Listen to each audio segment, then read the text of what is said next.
Il-Ministru tat-Transport Joe Mizzi ħabbar il-ftuħ ta' din it-triq li minnha mistenni jgħaddi traffiku minn belt il-ħażna fil-Marsa sa Raħal Ġdid. Dan biex jiġi evitat it-traffiku eċċessiv li qed ikun hemm fit-triq għal-Domoro fil-Marsa. Wara li ma ttieħdux diversi azzjonijiet minn gvern preċedenti fil-qasam ta' trasport, Gvern Gdid beda bil-ħidma tiegħu sabiex isolvi l-problemi f'dan il-qasam.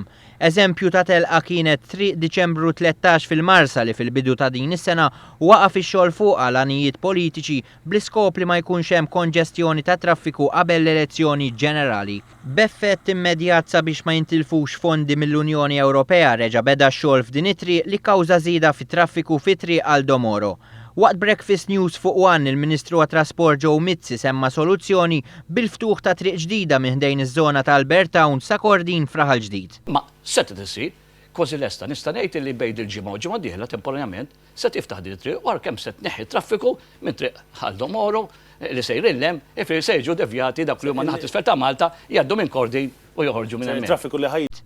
Il-Ministru Mizzi tkellem dwar l-impenn tiegħu f'dan il-qasam u kif l-ewwel mitjum ta' Gvern Ġdid diġà sab soluzzjonijiet li ma nstabux minn gvern preċedenti. Kritika l-fatt li l-uffiċjali tat-Transport Malta kienu qed jieħdu d-deċiżjonijiet minn fuq l-iskrivanija mingħajr ebda għarfien tas-sitwazzjoni tat-toroq. Skoprejna li traffic management kien isir ġo karta.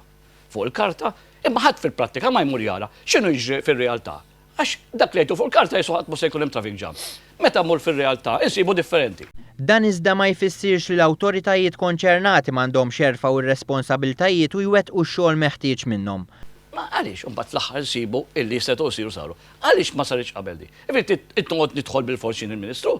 Fost proġetti mħabbra f'inqas minn mitjum ta' Gvern Ġdid hemm deċiżjoni biex joħroġ tender fuq triq il-Kosta, xogħol fuq triq Diċembru 13, l-Imrieħel u anki l-Kappara.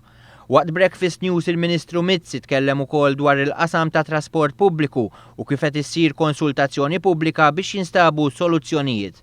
Dan ikompli juri l-impenn li qed jieħu Gvern Ġdid u konxju tal-isfidi kbar li għandu qudiemu bi pjan konkret fil-5 snin li ġejjin se jkun qed jasal għal soluzzjonijiet li ma ttieħdux minn amministrazzjoni preċedenti fl-aħħar snin.